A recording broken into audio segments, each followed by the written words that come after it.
Hello friends, I am Arpit and I am here with today's analysis. Today is 1st of April and we are going to deal with two very important topics which are in news. First is the VAIKOM Satyagraha. VAIKOM Satyagraha was there in 1924. So we are completing 100 years of it. It was conducted in a temple town known as VAIKOM in the princely state of Travancore. The main issue was temple entry for the lower caste Hindus.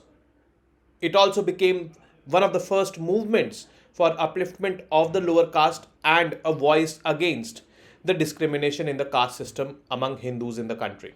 Gandhiji did participate. Apart from him, E.V. Ramaswamy Naikar and others also did participate. The outcome was also successful. Next is artificial intelligence with emotional intelligence. Artificial intelligence, you input something and you get a response. That machine generates a response. That response can be in the form of text, audio, picture, or a video also. But just imagine that response is also infused with an element of emotion. That machine is able to understand your emotions while you are giving inputs to that machine and accordingly respond you. So a company in USA has developed this kind of platform where that artificial intelligence machine is basically responding to your emotions. It is taking into account your emotions and giving you responses accordingly. So this is something which is unique. So we are going on the next level now. Now let's get started with the first topic, that is VAIKOM Satyagraha. So to understand this VAIKOM Satyagraha, first of all we need to understand the basics of caste system in the country. Caste system is basically a system of social stratification. Stratification means, layering of the society. Various stratas have been created. These stratas, Brahmins, Kshatriyas, Vaishyas, Shudras. So the Hindu society has been divided into these stratas or these layers. Who has divided it? Basically, it has been mentioned in the Rig Veda, the oldest of them all, and that is why we say that caste system has religious sanction. Now, when this Rig Veda was written, it was early Vedic period. At that time, it was fine. There are certain reports or findings which also point out towards the fact that, vertical mobility was allowed during the early period. Vertical mobility means if someone is born as a Kshatriya, he can vertically mobilize and become a Brahmin, or a Shudra could also become a Vaishya. Like this, vertical mobilization was allowed. But during the later Vedic period, vertical mobilization was restricted. And from that later Vedic period, a lot of caste-based discrimination started. And that discrimination was against the lower castes, specifically Shudras. This discrimination was so extreme, or was up to this, thing that the Shudras were not allowed to, walk on certain roads. They were not allowed to enter, various places like temples and all. They were not there in the jobs. They were not there in the schools. They were denied treatment in the hospitals. So this kind of discrimination they faced. And one more thing which was practiced was untouchability. Untouchability was when a person from a lower caste comes in contact, physical contact with a person from upper caste. Then that person from upper caste had to undergo rituals to purify himself or herself. It was believed that the mere touch of this lower caste Hindu has polluted the upper caste Hindu, and there were broad or elaborate rituals to, overcome that pollution. This was untouchability which was practiced, and obviously an intrinsic part of caste system it was. Now, in South India, the degree of discrimination was, one level up. How? Taking the example of untouchability. In North India and elsewhere, it was physical touch which made the upper caste polluted. But in South India, physical touch was there. But apart from physical touch, even if the shadow of this lower caste person came in contact with the shadow of this upper caste person, then also that upper caste person used to feel that I am polluted. And they used to go for elaborate rituals then. So South India, caste-based discrimination was deep rooted. It was one level up as well. And there in South India, in the princely state of Travancore, this VAIKOM Satyagraha happened. The year was 1924, March 30. So we've completed 100 years, and that's why it becomes important for UPSC civil services. Now, basically, the main issue was temple entry and usage of a road. The lower castes were not allowed to do that. Those were reserved only for the upper castes. And that is what they were advocating for, or that is what this entire Satyagraha was for. And it was the first among the temple entry movements that would soon sweep across the country. The Satyagraha foregrounded social reform amidst the growing nationalist movement, bringing Gandhian methods of protest to the state of Travancore. Now, this Satyagraha was a Gandhian, I would say, mode of protest. Satya means truth. So, you have to walk the path of truth and you have to adopt non-violent methods of protesting. And Gandhiji came back to India 1915. So, and after that, he became popular because there were multiple, satyagrahas done by him. So, that methodology of protesting became popular. And that is what the lower caste Hindus in VAIKOM, in the princely state of Travancore, they adopted. Their demand was temple entry. Now about VAIKOM Satyagraha, it's the first anti-caste movement in India where the depressed classes and untouchables were restricted from entering the temple. The movement in the vicinity of Mahadev temple in Kottayam district of Kerala took place during 1924-25. At that time, it was part of princely state of Travancore. Background, basically All India Congress Committee, AICC, they used to meet every year, and in a meeting in Kakinada in 1923, K. Madhavan along with Sardar Panikar and K.P. Kesava Menon submitted a petition to the Travancore Legislative Council. See, Travancore was a princely state, so they had their own legislative council, so there a petition was submitted. In 1923 it was. The petition sought to grant the right to temple entry and worship gods for all sections of the society, irrespective of caste, creed, color, community which they belong to, etc., etc. So basically it was making temple open for all. Right to equality was being furthered. Now the beginning, VAIKOM Satyagraha was launched in March 1924. First chosen place for initiation of Satyagraha was 4 public roads proceeding to the Shiva shrine in VAIKOM. So let's suppose this is the Shiva shrine and 4 roads which are proceeding towards this. So on these roads also the lower caste Hindus were not allowed. There were 3 Satyagrahis, Kunjapi, Venil Govinda Panikar and Bahuleyan. They led this procession walking hand in hand towards the Shiva shrine. They were walking towards the Shiva shrine, they were arrested. Outside the shrine, a message was displayed that Ezavas were lower caste Hindus, those who were wanting temple entry, and other lower caste, including the marginalized section of the society, are restricted to make use of pavement road for any of its utilities. The policemen guarding the road arrested the 3 men and more Satyagrahis joined the movement. And then it started, leading to commencement of this particular. Now, prominent participants of this movement, because UPSC, from history asks these kind of questions. Who among the following were prominent participants, or who among the following were participants of the VAIKOM Satyagraha? So you should be knowing that as well. Kind of factual information it is. One of the prominent figures was Periyar E.V. Ramaswamy. He was very popular. He joined the struggle and popularly known as the only Satyagrahi who was arrested twice. And that is why, since he was arrested twice, he earned this title of VAIKOM Virar, the fearless hero of VAIKOM. Then Sri Narayan Guru also extended his support and cooperation to the VAIKOM Satyagraha. He was against the caste system and orthodox discrimination. So in sociology, basically we read a lot about these 2 people, because these 2 people, started movements against caste-based discrimination in the country, specifically in those regions where this caste-based discrimination was one step ahead, or one level up, that is South India. VAIKOM Satyagraha also witnessed women's empowerment because a lot of women from the lower castes participated in this particular movement and they were very much instrumental in voicing their concerns. These facts should be known. Role of Gandhiji. Now, he felt that the Savarnas means upper caste. So we have 2 terms here which we've known. One is Savarnas, that is upper caste, and the other is basically Izhavas. Izhavas means the lower caste, they were called as Izhavas over there in that region. So Gandhiji, what he felt was Savarnas means the upper castes were needed for the peak point of VAIKOM movement. See, this movement was against that caste-based discrimination in which the upper caste were enjoying those privileges.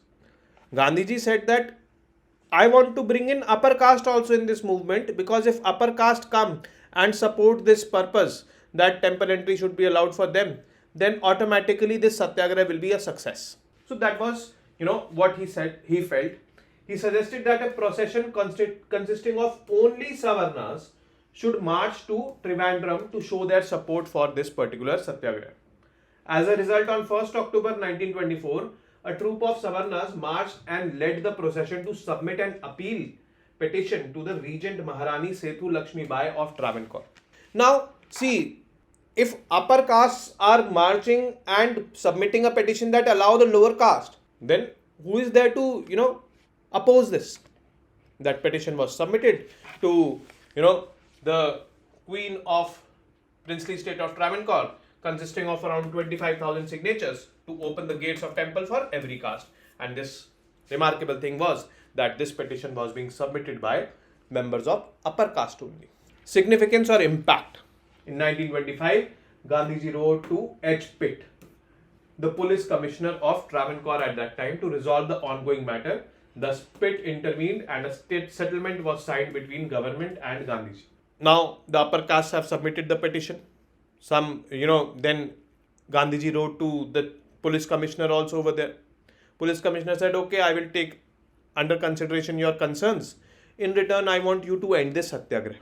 So in 1925, government agreed to nullify the prohibitory orders passed in February 1924, and Gandhiji gave his consent to withdraw the satyagraha.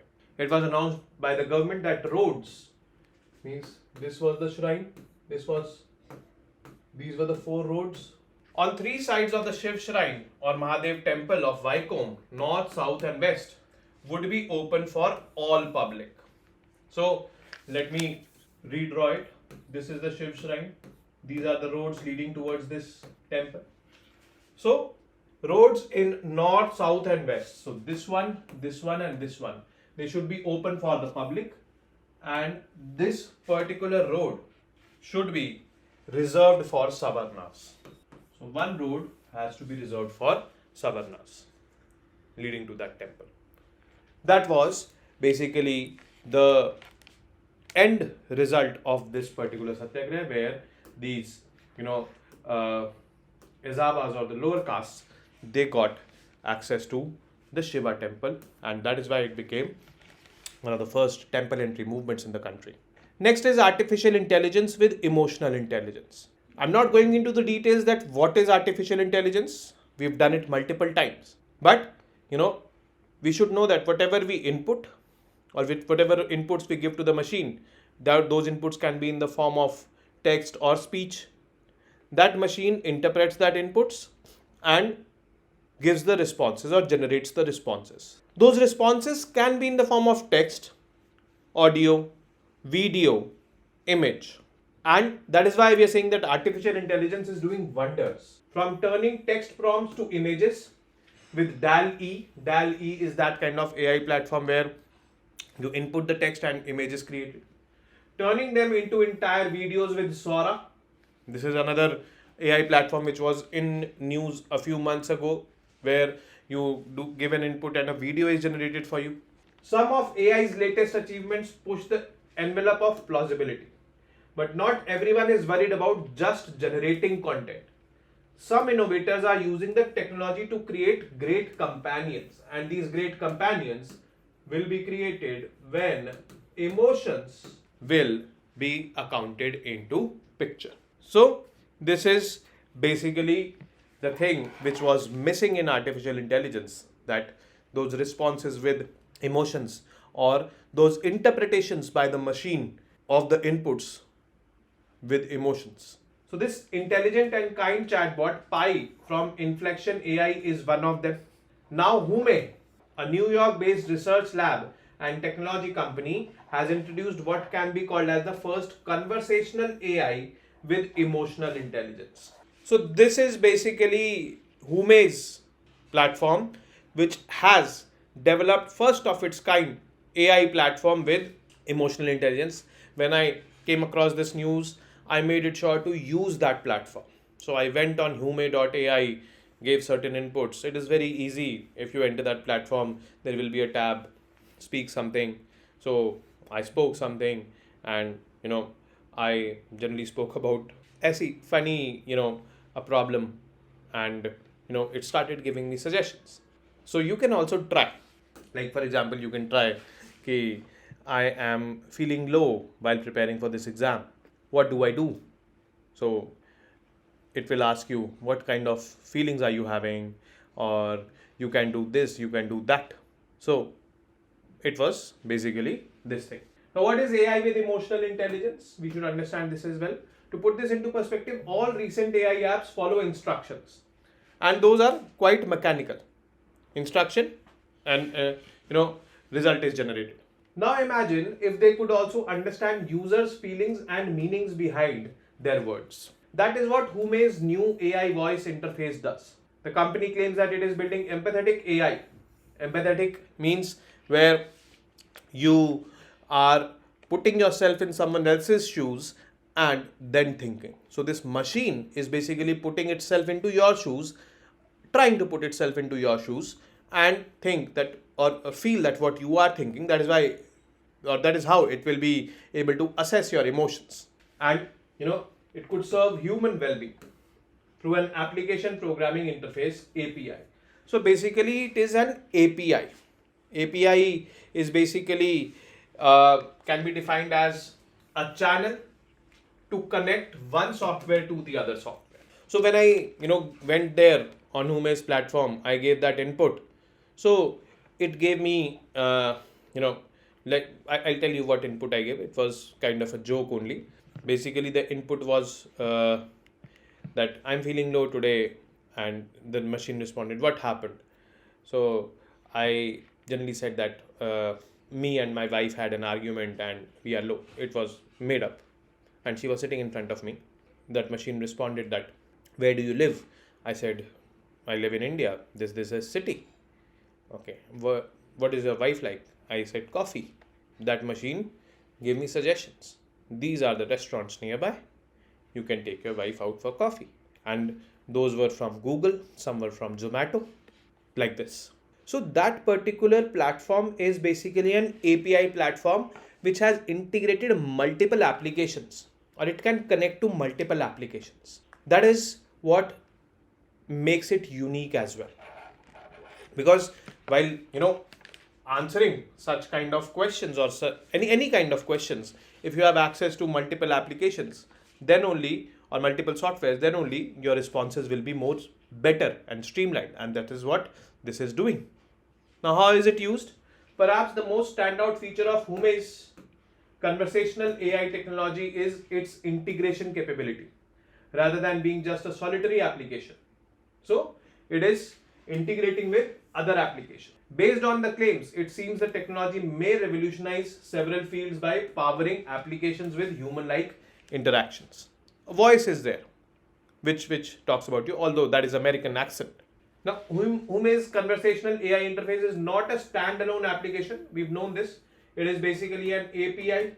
It is basically connecting multiple applications, and it is known as empathetic voice interface, EVI.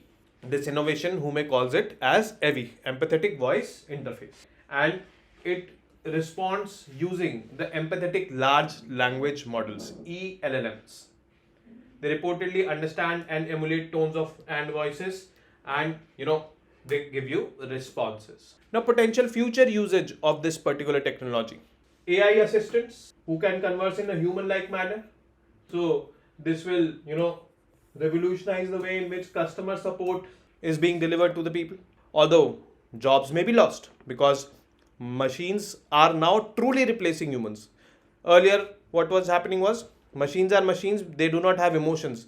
But now we have developed a machine with emotions. That is why it is revolutionary. It is game changing, or it can be game changing.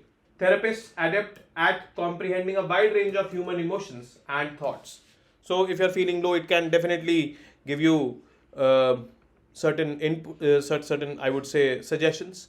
It can read your mind. It can understand your emotions, just like what a therapist does. So there also it can be used to maintain your mental health. These could be potential future usages of this particular technology or platform. Now the MCQs. Consider the following statements and mark the correct one. The first is VAIKOM Satyagraha was the first anti-caste movement aiming at a temple entry for the lower castes. This Satyagraha had successful outcomes for the lower castes. Very simple statements. Who among the following people were participants in VAIKOM Satyagraha? These are the names mentioned. So read very carefully that who were the participants in VAIKOM Satyagraha and then answer accordingly. Which of the following was not the end outcome of VAIKOM Satyagraha? It was not the end outcome. The Ezhavas were allowed to use the roads leading to the Vishnu temple in VAIKOM. One road was reserved for the Suvarnas only. It resulted in women empowerment. None of the above. So, which one is wrong? You have to answer that. Which of the following AI platforms can generate videos after receiving inputs? Very simple, straightforward questions. That is. So among these four you have to say.